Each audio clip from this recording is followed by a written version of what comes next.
If you just look at reality and actually critically think about it, although you're not really allowed to critically think when you're in AA, you might think you're a thinker, but are you really thinking?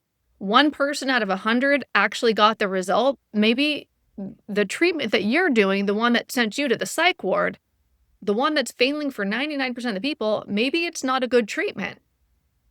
Maybe you shouldn't keep giving them a bad treatment. But we don't see that when we're in it, do we? I'm not blaming Steve-O here.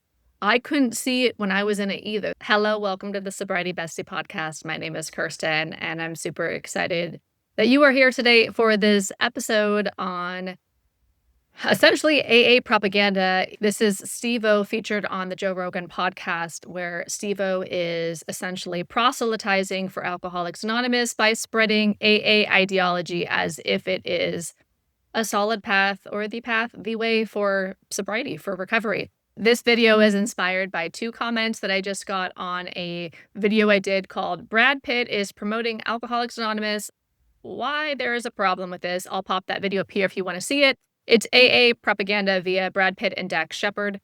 Now, on that video, I got 2 comments. I got this one. Joe Rogan brought Steve-O onto his podcast years ago. Check it out. Skeptical Joe grills Steve-O about AA and the steps hard that I think you'd find interesting. Joe's face is kind of hilarious as Steve-O parrots answers to all his inquiries. He almost looks disgusted. And then there's another comment. I remember on Steve-O's podcast, he was talking about getting clean, went to rehab, started hitting 12-step hard. He said then 3 months into 12-step, he began to learn he didn't like himself to the point that he checked into the psych care. I feel like AA teaches you to hate yourself. Whew, that just gave my whole body the shivers. I've actually just watched this podcast and just commented on it, and now I'm filming the beginning. And yeah, it is an interesting experience. You are in for a treat. And as always, I cannot wait to hear from you in the comments what you think. For context, I got sober in 2009. I went to rehab, and then I went to Alcoholics Anonymous for 10 years. I left AA 5 years ago at the start of the pandemic, and I've been deconstructing AA ever since. And so from the deconstructing AA perspective, this right here, Steve-O on Joe Rogan podcast, is part of how AA gets into public consciousness. It's already in there pretty deep, but this is how it maintains it. You have people who are famous, who have influence, who have authority, basically saying AA is the way, more or less, or this is how it is when it comes to recovery and sobriety. And so the indoctrination into Alcoholics Anonymous ideology happens way before most of us ever step into the rooms. This podcast was on November 3rd, 2015. So this is like 10 years ago. Most of us know about AA well before we walk into the room of AA for the first time. It is because there is a cultural indoctrination into the cult religion of Alcoholics Anonymous. And this right here is another piece of AA propaganda, essentially. So let's dive right in. I was having a tough time with it. I just stayed in fucking treatment. When you say bouncing around treatment, well, I did 30 days there. Then I went into like a sober living that doubled. It was like sort of mid-level care. How much does all this shit cost? It's got to be stupid expensive. It was stupid. Like the 30 days was like $100,000. Oh my! What the fuck? And I didn't even necessarily know that. So how did you pay for all this? I paid for it with my own money. Oh my God! So you're just burning through your savings while you're in there. Burning through savings, yeah. Big oh time. My God! So while you're in there, are you working? Hell no! I had fucking burned all my bridges, man. You know, like the rehab being so expensive. I mean, it is bananas. Especially now, I know Sinclair method doesn't work for everybody, but it works for like 78 to 90% of the people. That helps them naturally want to drink less by changing their brain, by blocking their opioid receptors so alcohol doesn't give off endorphins. I made a whole video about Sinclair method, actually 4 videos. I'll post up here if you want to dive deeper. Literally, it is a pill that was approved by the FDA in 1994 for alcohol use disorder that is $1 to $2 a pill. It is super cheap, and the instructions are take it every time you drink, take it 1 to 2 hours before you drink so it gets time to go into your blood and into your brain and block the receptors. And gradually the brain becomes neurologically less interested in alcohol and it unlearns it. Like we have Pavlovian learning so that we can learn things in our brain and form neural pathways. And this helps us unlearn it, helps the pathway go away. And I don't understand why he's paying this guy, Steve-O is paying $100,000 a month to go to rehab when there's also a pill that is so cheap that like nobody really knows about. And I would think that the pill is a great first jab at trying to get sober. If I knew that there was a pill that was really cheap that I could still drink on, in fact, I would have to drink on the pill in order for it to work, to help me drink less and to help me control my drinking without even like any effort. I would have done that well before I even went to rehab, like years before when I was seeing a psychiatrist and he gave me a book called How to Control Your Drinking. If I also had a pill at the same time, I probably would have got sober like way earlier or reduced my drinking from problematic drinking before it got way worse and before I spent tens of thousands of dollars on rehab. So it's, for me, I'm like, WTF? Like, why is there such a barrier financially with sobriety and rehab and treatment? It seems crazy how expensive treatment is. Anyways, let's continue.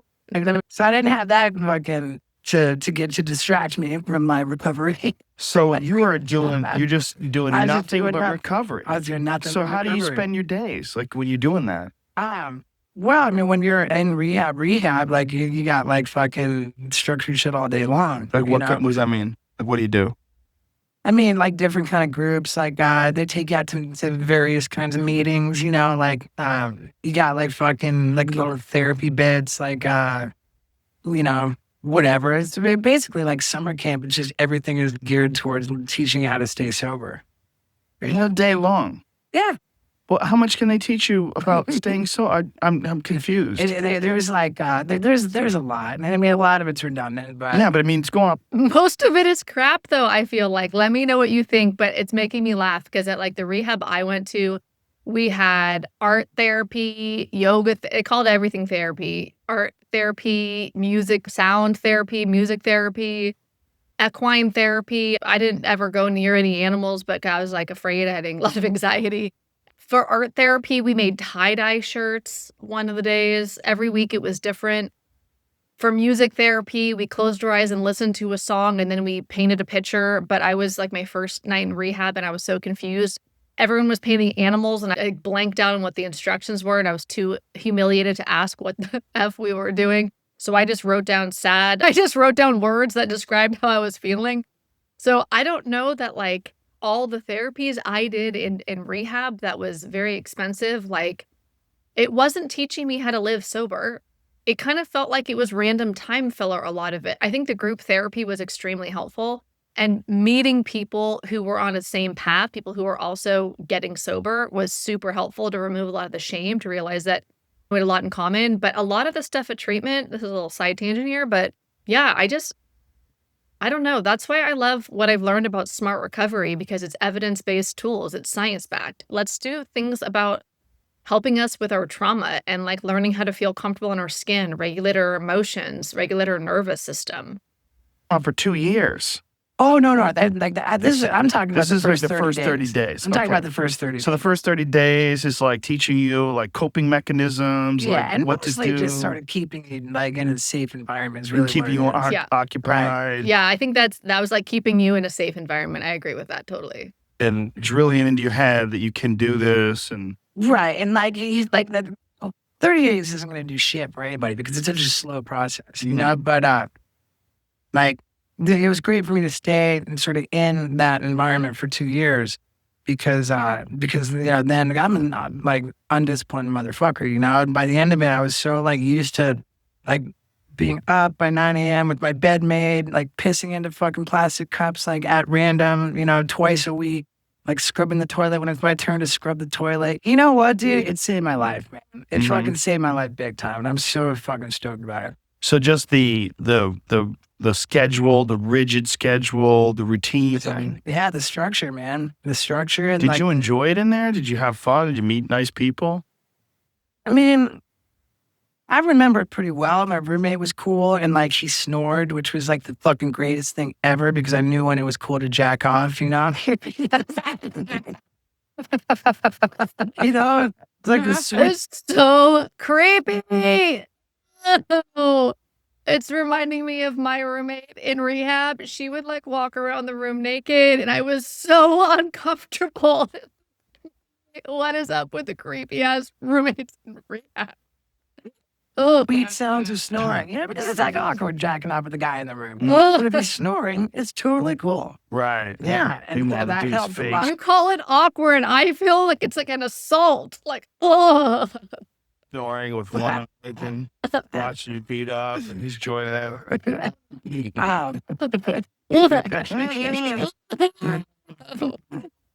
Yes, jerk off, dude, you that hear was the moaning. fine, man. Like, I mean, that helped a lot. If what do you mean it was fine? Is anybody else getting like predator vibes? Like, go to the bathroom, bro. Like, is it just me or is this just disgusting? he didn't snore, I would have had a tougher time. You So know? are you allowed to have relationships when you're in there? Or are you supposed to like steer clear of anything that can sort of distract you?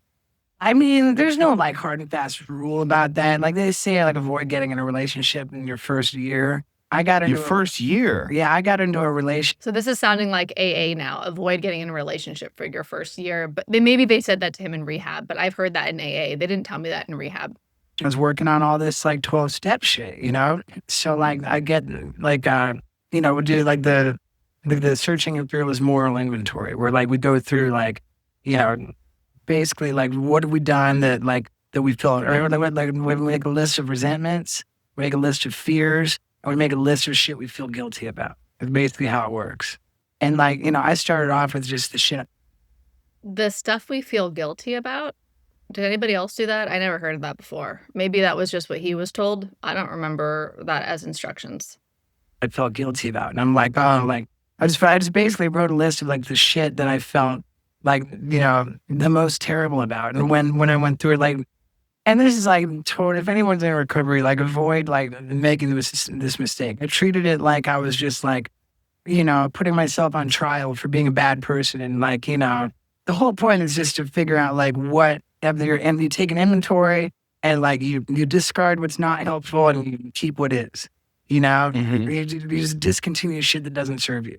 But I like how he's framing that that's the whole point, to disregard what's not helpful, to take an inventory, take like what does the big book say? Something about an inventory that doesn't take regular stock, like what's good, what's sellable. I get that he's saying like the AA ideology. It comes from the Oxford group Cult Religion. And Bill changed the word sin because you're supposed to make a list of your sins in the Oxford group, which is how Bill got sober for the first 2.5 years of Bill Wilson's sobriety, the founder of AA. But so when Bill took the Oxford group steps and rejigged them to make his own steps for Alcoholics Anonymous, he changed the word sin to resentment. And so make a list of your resentments, and then you're basically going to give your resentments to God. And so the entire thing is to remove what's blocking you from God. That's the point. That was the point of listing your sins in the Oxford group, doing an inventory of your sins and writing them down so that you can remove what's blocking you from God. And my understanding of AA is it's the same thing. So you put your resentments down so you can get rid of what's blocking you from God. The entire thing it's a religious conversion. The 12 steps of Alcoholics Anonymous are religious conversion. But I think that most of us, when we're in it, we don't see it that way because we're gaslit. We're told it's spiritual, but it's not religious, but it's obviously a religion. But we've been told enough times that it's spiritual, not religion, that we start to believe that. And then we really believe it, a lot of us. When I got to AA, I knew it was a religious cult, but then they told me it was not a cult. And they told me, but if it is a cult, we need the brainwashing. And then they told me it wasn't a religion, although the 12 steps are designed to get you access to a higher power, to God, so that you don't have to drink, because the solution is getting God so that you don't have to drink, right? Because it was taken from a religion, the Oxford group, and repositioned as a sobriety path. But it has nothing actual to do with recovery. In my opinion, it has to do with God. It is a path to, it's a religion. And if it was actually about recovery, it would be updated with modern science. Don't you think recovery and our understanding of recovery of our brain after addiction has changed in the past 90 years since the 12 steps were written, including this inventory that Steve-O did? And it would actually involve things like trauma and managing your triggers and bringing awareness to what are your likely triggers for drinking and relapsing. So, in my opinion, the 12 steps of Alcoholics Anonymous are not a recovery path. They are a religious path. But what do you think? Let me know in the comments. I'm like, no, I'm a terrible person. I did this and this and this and this. And then I'm like, oh, fuck, you know. And like, I was just went into like a gnarly depression and felt like I don't deserve to live, you know, like whatever. And like, I fucking checked myself into psych ward number 2, you know. So he did the steps and then he went into a depression. Are anyone else getting a major bell in their head right now? I'm kind of like, OMFG.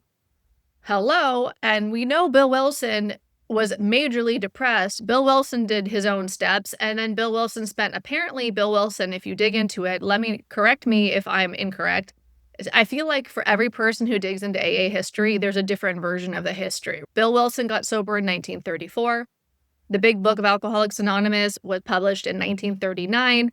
And then he spent the 1940s, after he had already done the work, totally depressed, almost inaccessible. And Marty Mann is running out doing public relations propaganda maneuvers to get AA like in all of the institutions into consciousness as the way. But Bill Wilson was not really accessible because he was in deep depression. Wouldn't that be a clue that maybe the steps weren't great?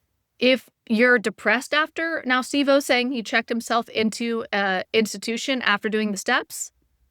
Big red flag for me. What do you think? While you were in recovery. Yeah, I had because you were going over. I had like 3 months of sobriety, and I went to one of my meetings, and I was like, all the work I'm putting into my fucking recovery, all I feel like I'm getting out of it is self-hatred. I feel like I just can't forgive myself for the shit I've done. I fucking hate myself. I have so much empathy for him, and that sucks, and that's horrible. And for me, it highlights that the treatment's not working. It makes me want to cry. Like, we deserve better. We deserve better. You know? And this all came about from just doing an inventory on your past. Pretty much, yeah. I can't even. Like, I'm like in shock. Wow. I'm in shock. Yeah, that's right, Joe. He did an inventory. He did step 4 of Alcoholics Anonymous and was institutionalized after. Doesn't this mean maybe you should change treatments?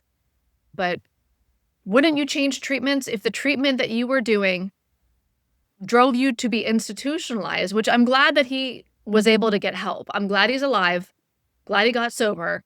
But to me, that's a huge it's beyond a red flag. It's like, I don't know, it's like a burning bush. Like, they're wrong and the treatment's not working.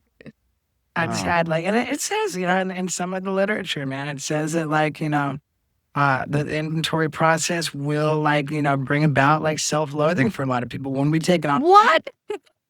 What's going on here? This sounds literally crazy to me. Okay, I'm having a strong reaction. Are you? This is so alarming.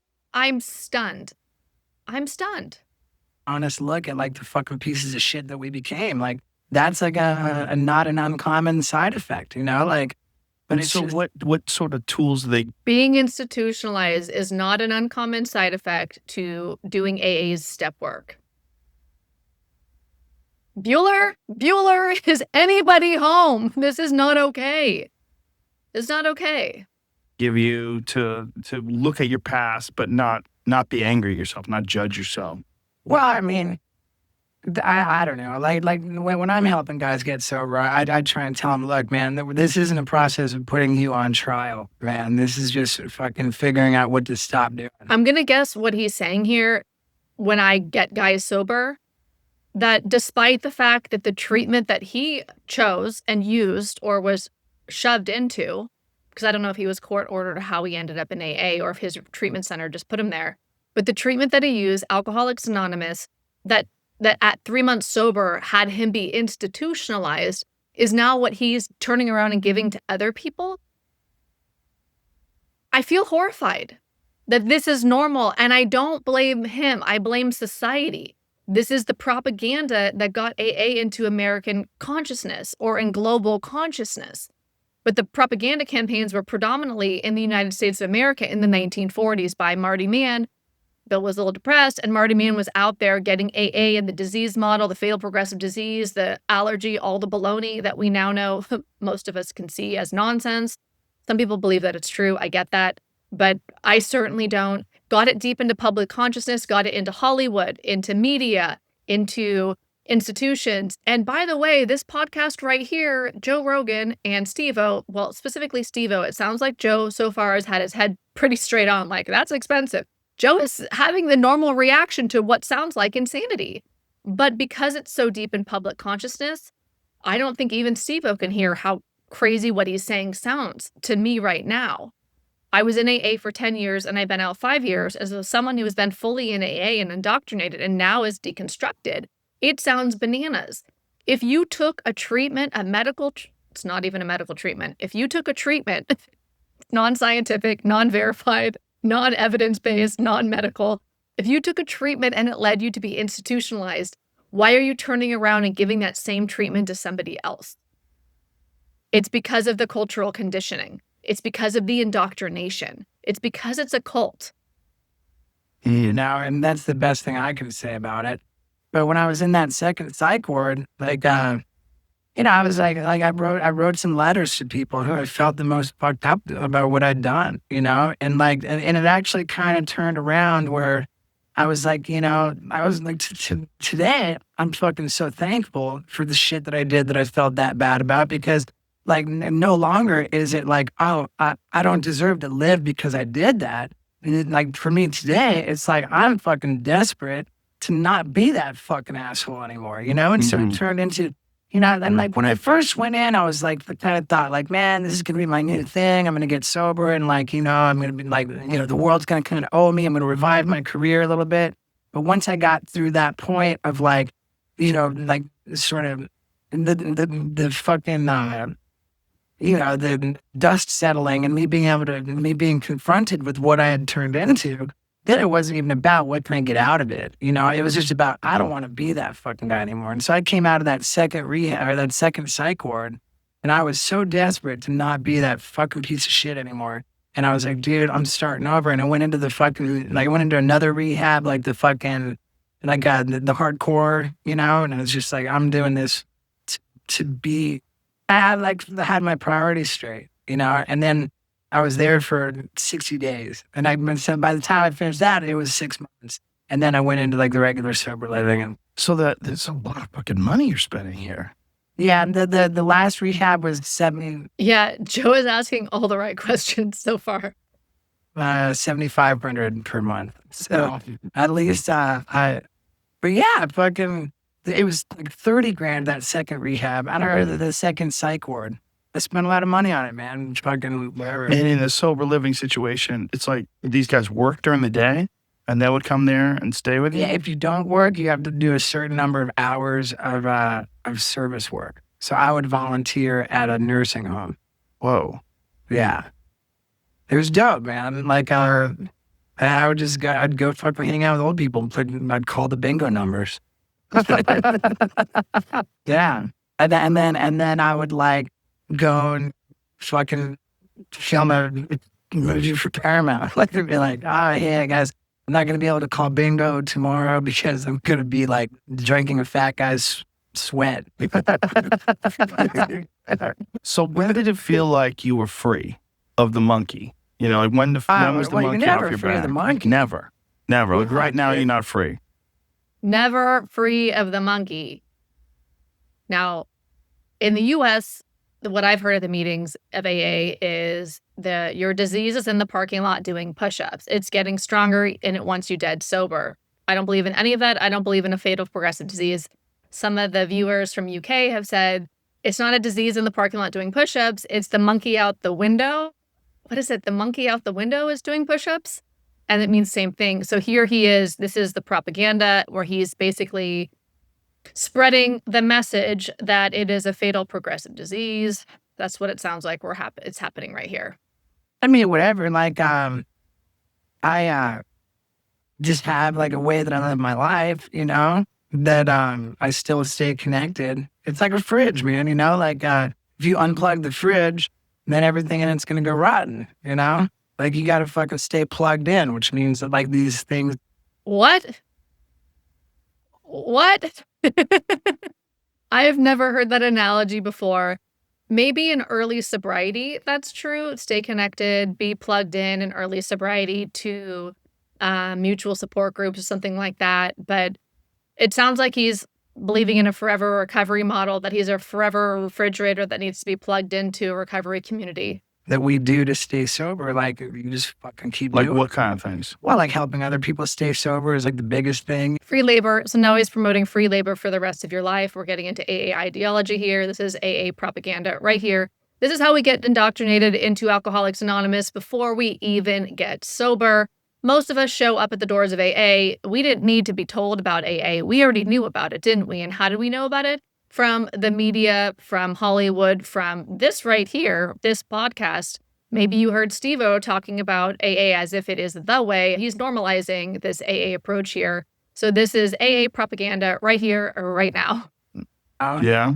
Like you know, you help, you take people through their 12 steps. And who are these people that you take through? Do you know them? I mean, whatever. Like I mean, that's so good. Joe is so good.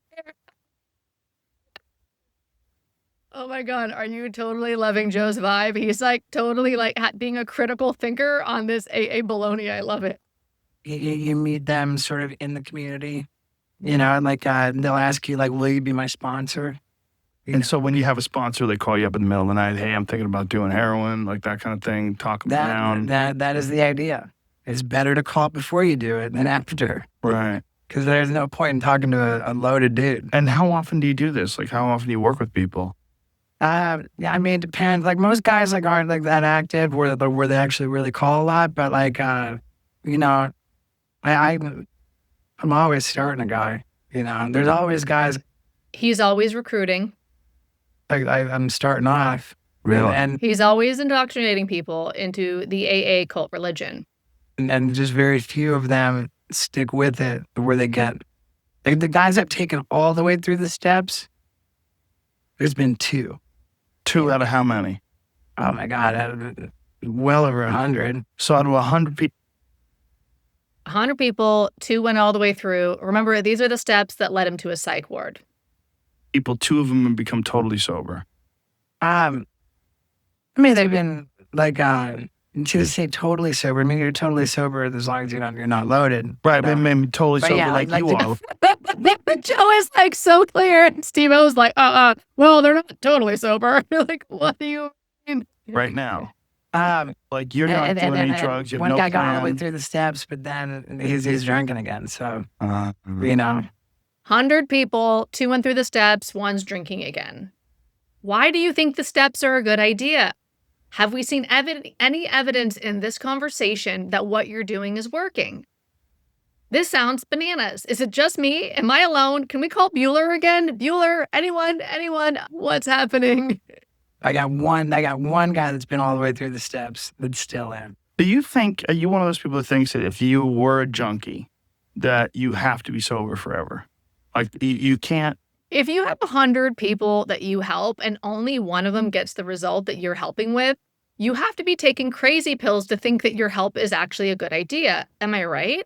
But it's so twisted because when we're indoctrinated into AA ideology, we believe that it's the way. But if you just look at reality and actually critically think about it, although you're not really allowed to critically think when you're in AA, you might think you're a thinker, but are you really thinking? One person out of 100 actually got the result. Maybe the treatment that you're doing, the one that sent you to the psych ward, the one that's failing for 99% of the people, maybe it's not a good treatment.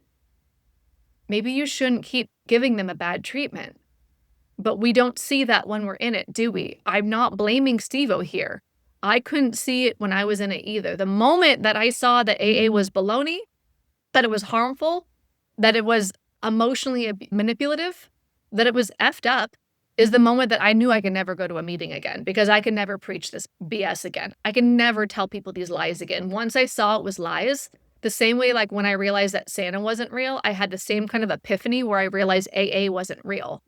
The fatal progressive disease isn't real. The forever recovery model isn't real. the needing to free labor for bills called religion for the rest of my life is unreal. Basically, all the indoctrination that Steve-O is doing in this video that I would have done myself.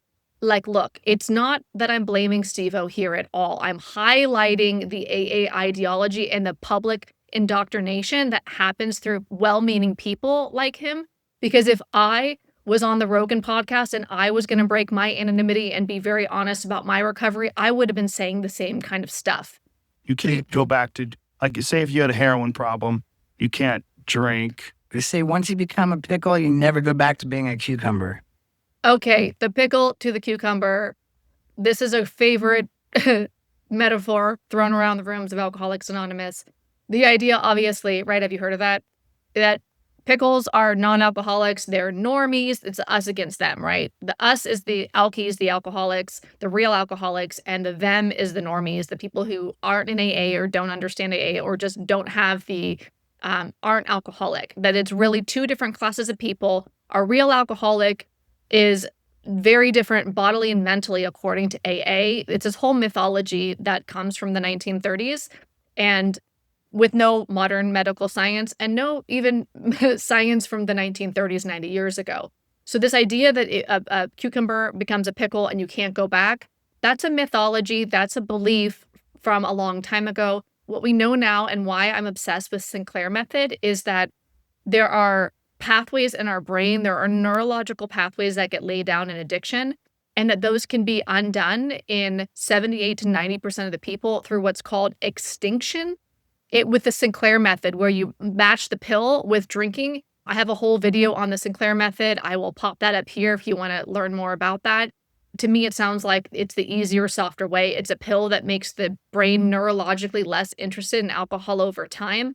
And that in that case, the pickle becomes the cucumber because the brain unlearns to pair the drinking with the reaction, the response neurologically to the drinking, because the pill naltrexone that you take 1 to 2 hours before you drink, it blocks the opioid receptors in the brain so that alcohol cannot plug in and release endorphins. So over time, that the paired reaction that made the cucumber become the pickle unpairs. It's unlearning. It's like a Pavlovian thing where there's a conditioned response in the brain and then you unlearn it. It's the unconditioning, the decoupling of it. So this is mythology, what Steve-O is saying right here. It's like a good guess from 90 years ago, but it's not scientific reality. But a lot of people believe this, and I used to believe it too. So yeah, if I pick up a drink or a drug, I'm fucked. If I decide I'll pick up exactly where I left off.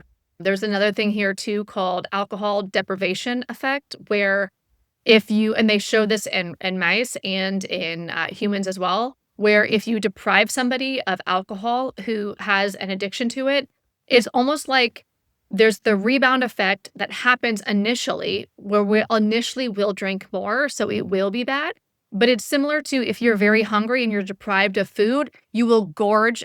If you get food, you might overeat that first meal or two because you've been so hungry.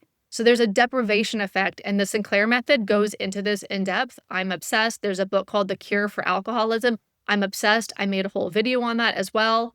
And I just love modern science. And so while I understand the mythology that Steve-O is talking about that comes from AA, indoctrination, I like modern medical science better and critical thinking.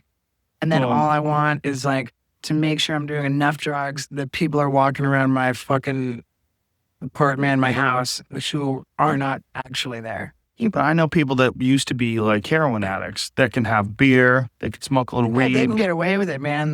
Then power to them. It's dangerous to even try. You know? Why is it dangerous though? I mean, if they're free. He's asking the right questions. It's so funny when you hear like a culted mind. Like for me, let me know if you're having the same experience here. I've never seen this before, so you're getting my authentic reactions. And it's like Joe is being a critical thinker here, just asking the obvious questions if you're not mind controlled, if you're not thought reformed, if you haven't gone through the AA indoctrination process. These are like logical questions to ask. All right. I am so curious. What are your thoughts? If you haven't already left a comment below, definitely drop your thoughts in the comments below. What did you agree with? What did I miss? What stood out to you? Did you see the AA propaganda? Did you see the AA indoctrination? This is essentially a recruitment piece for Alcoholics Anonymous when you have somebody with great influence like Steve-O. And Joe Rogan, although he was such a critical thinker on here, I really vibed with it the entire time. But this is how AA further cements itself into public consciousness, how the indoctrination into AA cult religion begins well before we ever walk in the rooms. Let me know what you think. Drop your comment below.